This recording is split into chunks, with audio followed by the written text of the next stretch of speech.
আমি আমার মায়ের একটি শীতের কাপড় কিনেছিলাম, কিন্তু মা বলেছেন তিনি এটা পরবেন না। আমি মায়ের জন্য আরেকটি শীতের পোশাক কিনে এনেছি। প্রশ্ন হলো, মায়ের জন্য কেনা পোশাকটি আমার স্ত্রীকে দিতে পারবো কিনা, এতে কোনো শরীর নিষেধাজ্ঞা আছে কিনা? উত্তর হলো না দর্শক, এতে কোনো অসুবিধা নাই। মায়ের জন্য কেনা পোশাক আপনার স্ত্রীকে দিতে পারেন, তাতে শরিয়া দৃষ্টিকোণ থেকে কোনো অন্যায় হবে না, কোনো গুনাহ হবে না। এমনকি মা কোনো পোশাক ব্যবহার করেন, এরপর স্ত্রীকে সেটা গিফট করেছেন, সেটাও ব্যবহার করতে মৌলিকভাবে শরিয়ার কোনো নিষেধাজ্ঞা নেই। তবে এক্ষেত্রে অন্য অসুবিধা তৈরি হতে পারে। যেমন আপনার স্ত্রীর পোশাক মায়ের পোশাক স্ত্রী হলে আপনার মধ্যে ভুল বোঝাবুঝি তৈরি হতে পারে, বা ছেলের মধ্যে এটার কারণে কোনো সমস্যা তৈরি হতে পারে, তিনি কোনো আপনার দ্বিধাদ্বন্দ্বে পড়ে যেতে পারেন। এই সমস্ত কারণে এটা করা অনুচিত, সেটা ভিন্ন বিষয়। বাট মৌলিকভাবে এরকম পোশাক আদান প্রদান করা, একজনটা আরেকজনকে দেওয়া বা একজনের জন্য কিনে আরেকজনকে দেওয়াতে কোনো অসুবিধা। একজন লিখেছেন, ব্যবসায়ীরা পণ্যের ব্র্যান্ডিং ও মার্কেটিংয়ের মাধ্যমে ভোক্তাকে মনস্তাত্ত্বিকভাবে ধরাশয়ী করেন। মার্কেটিংয়ের প্রভাবে প্রভাবিত হওয়ার কারণে ভোক্তা স্বাধীনভাবে সিদ্ধান্ত নিতে পারেন না। খারাপ পণ্য মার্কেটিংয়ের প্রভাবে ভালো বলে প্রতিভাত হয়। ব্যবসায়ী হয়তো মিথ্যা বলেন না, তবে প্রভাবিত করার জন্য যে সমস্ত কৌশল ব্যবহার করেন তা দ্বারাই ভোক্তা প্রতারিত হন। এটা শরীর দৃষ্টিকোণ থেকে ভোক্তার সঙ্গে সূক্ষ্ম প্রতারণা হিসাবে বিবেচিত হবে কিনা, খুবই গুরুত্বপূর্ণ একটি প্রশ্ন, বিশেষ করে আজকালকার সময়ের জন্য খুবই প্রয়োজনীয়। যারা অনলাইন মার্কেটিং করে থাকেন বা বিভিন্নভাবে মার্কেটিং করে থাকেন নিজেদের পণ্যের, তাদের উচিত সর্বোচ্চ লক্ষ্য করা যে কোনোভাবে যেন ভোক্তার কাছে ভুল বার্তা না যায়। আপনি জানেন যে এখান থেকে ভুল বার্তা যাবে, তারপরও আপনি সেভাবে মার্কেটিং করছেন, তাহলে সেক্ষেত্রে এটা প্রতারণার শামিল হবে। এবং নবী সাল্লাল্লাহু আলাইহি ওয়াসাল্লাম বলেছেন, মান গাশশা ফালাইসা মিন্না, যে ব্যক্তি প্রতারণা করে ধোঁকা দেয় আমার উম্মতের অন্তর্ভুক্ত সে হতে পারে না। অতএব আপনি সামান্য লাভের জন্য একজন মানুষকে প্রতারিত করতে পারেন না। তবে হ্যাঁ, আপনি আপনার পণ্যের অ্যাডভার্টাইজমেন্ট এবং মার্কেটিংয়ের জন্য, প্রচারণার জন্য আপনি অবশ্যই সর্বোচ্চ চেষ্টা করতে পারেন। গুণগত মান ইত্যাদি যদি অতিরঞ্জন না করে বলেন, এবং আপনার যা গুণ আছে সেগুলোকে আপনি যদি হাইলাইট করার চেষ্টা করেন, তাহলে সেক্ষেত্রে আপনার এক্ষেত্রে কোনো দোষ থাকবে না। ক্রেতার কর্তব্য হলো সে এটাকে ভালো করে দেখে শুনে কেনা। যা নাই সেটা বললেন, আপনি মিথ্যা বললেন, অথবা এমনভাবে বললেন যে প্রতারণা হয়ে যায়, মানুষ ধোকার মধ্যে পড়ে যায়, বাস্তবে যা না আপনি উপস্থাপন সেভাবে করলেন, এরকম যদি হয় তাহলে সেটা গুনাহের শামিল হবে। আজকাল অনেকে এইভাবে প্রচারণা করে থাকেন। আপনার বক্তব্যের মধ্যে মিথ্যা কিছু নাই, অসত্য কিছু নাই, এবং ভুল বুঝে বিভ্রান্ত হওয়ার মতো কিছু নাই। যা আছে সেটাকে আপনি যত ভালোভাবে, যত আকর্ষণীয়ভাবে উপস্থাপন করা দরকার হয় করেছেন, তাতে কোনো অসুবিধা নেই ইনশাআল্লাহ তাআলা। এরপরে প্রশ্ন হলো, আমাদের গ্রামে প্রতি বছর বড় করে ওয়াজ মাহফিল হয়, সেখানে অনেক মানুষের দেওয়া টাকায় খাবারের আয়োজন করা হয়। আমার আব্বু সেখান থেকে খাবার নিয়ে আসেন। যেহেতু খাবারটি অনেক মানুষের টাকায় ব্যবস্থা করা এবং তাদের কার উপার্জন হালাল কার উপার্জন হারাম তা জানা নেই, এ খাবার খাওয়া কি জায়েজ, নাকি এমন খাবার এড়িয়ে চলাই উত্তম হবে? প্রিয় দর্শকের উত্তর হলো যে এই ধরনের খাবার খাওয়া মৌলিকভাবে জায়েজ। মুসলমানরা দান করেছেন, সে দানের মধ্যে কারোর হারাম টাকা থাকতে পারে, এটা হলো সম্ভাবনার কথা, আপনি নিশ্চিত নন। তো এরকম সম্ভাবনার কারণে আসলে কোনো কিছু হারাম হয়ে যায় না, ফলে এ ধরনের খাবার খেলে সেটি গুনাহ হবে না। তবে হ্যাঁ, হারাম হালাল সব রকমের টাকা এখানে থাকতে পারে, এই সন্দেহ থেকে আপনি খাবার অ্যাভয়েড করলেন, এবং এই অ্যাভয়েড করাটা যদি আপনার হারাম থেকে বাঁচার প্রয়োজনে হয় এবং সবসময় আপনি এরকম করেন, এরকম মানসিকতা আপনার থাকে, সেটা তো প্রশংসনীয়, সেটা হবে তাকওয়ার দাবি। কিন্তু আপনি কোনোভাবে এই খাবার যিনি খেয়েছেন তিনি হারাম খেয়েছেন এমনটি বলার কোনো কারণ নাই, এবং নিজে খেলেও হারাম হবে এমন মনে করার কোনো কারণ নেই। সাধারণত মুসলমানদের দান দক্ষিণা, তাদের খাবার, এটার প্রতি সুধারণা পোষণ করতে হবে আমাদেরকে। এরকম বর্ণনাই আমরা পাই নবী সাল্লাল্লাহু আলাইহি ওয়াসাল্লাম থেকে। মুসাদ্দাদ হাকিম বর্ণিত হয়েছে, আবু রাদিয়াল্লাহু তাআলা থেকে নবী সাল্লাল্লাহু আলাইহি ওয়াসাল্লাম বলেছেন, ইজা দাখালতা আলা আখিকাল মুসলিম ফাআতআমাকা তুআমান ফাকুল ওয়ালা তাসআলহু। তুমি যদি কোনো মুসলিম ভাইয়ের কাছে যাও, কেউ যদি তোমাকে খাবার খাওয়ায়, তাহলে সেই খাবার তুমি খাও, তাকে জিজ্ঞেস করতে যাও না এটা কি হালাল নাকি হারাম।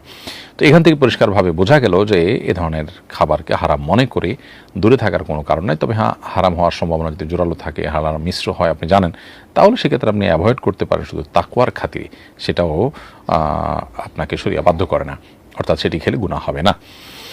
এরপরে প্রশ্ন হলো, আমাদের বিয়ের 2 বছর পর ঝগড়ার এক পর্যায়ে আমার স্বামী আমাকে 3 তালাক দেয়। বিষয়টি লোকলজ্জা ও সন্তানের কারণে কাউকে জানাইনি।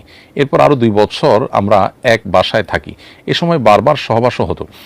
আমি নিয়মিত 5 ওয়াক্ত নামাজ আদায় করেছি। সম্প্রতি আমাদের চূড়ান্ত বিচ্ছেদ হয়েছে। প্রশ্ন হলো, 3 তালাকের পর ওই 2 বছর আমি যে নামাজগুলো আদায় করেছি সেগুলো কি পুনরায় কাজা পড়তে হবে?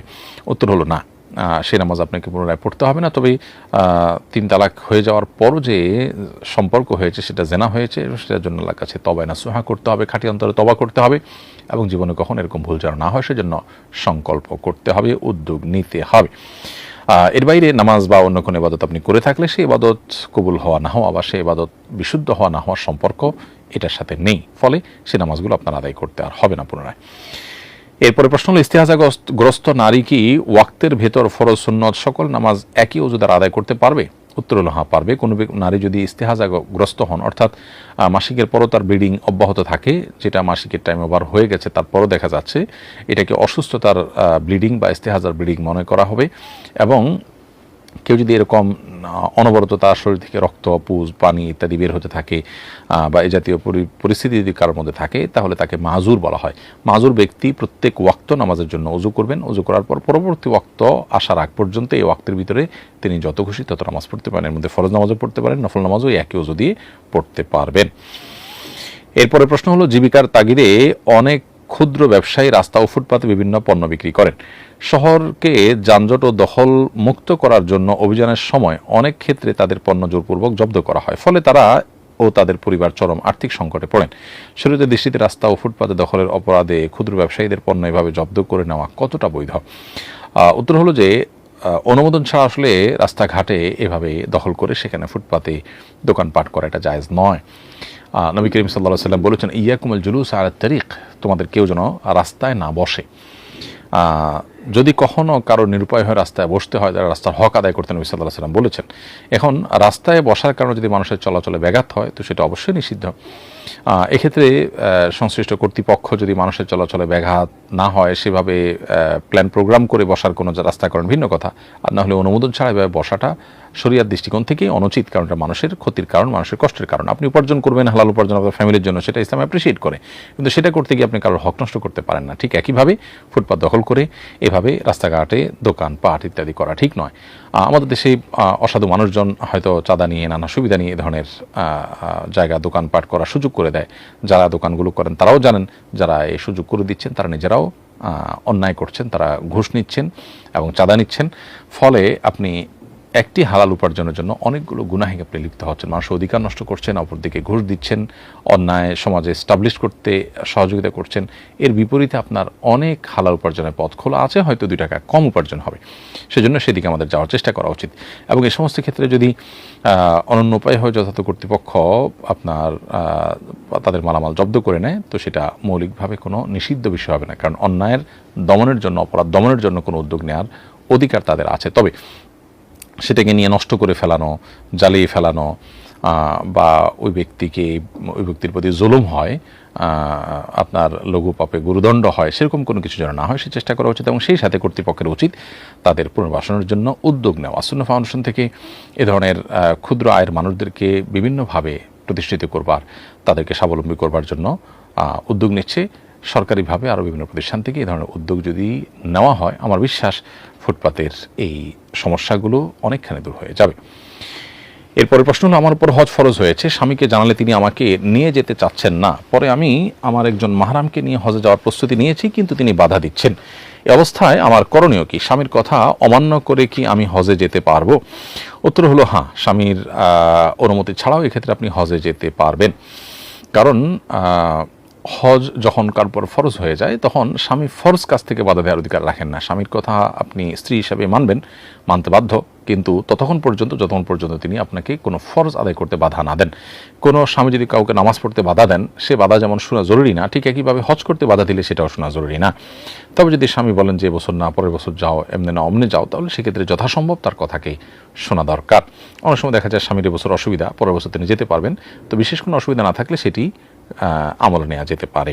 এমনিতে স্বামী যদি আপনাকে অনুমোদন না করেন, না তোমাকে যেতে দিচ্ছি না, বা ঘোরাঘুরি করেন, বা আপনার বছরকে বছর পার করেন এভাবে নানান অজুহাত দিয়ে টালবাহানা করে, তাহলে সেক্ষেত্রে স্বামীর কথা মানতে আপনি বাধ্য নন। অনেককে বলতে শুনি শার্ট প্যান্ট এবং স্যুট টাই পরা উচিত নয়, কারণ এতে ইহুদি নাসারাদের সাদৃশ্য গ্রহণ করা হয়, কিন্তু পেশাগত কারণে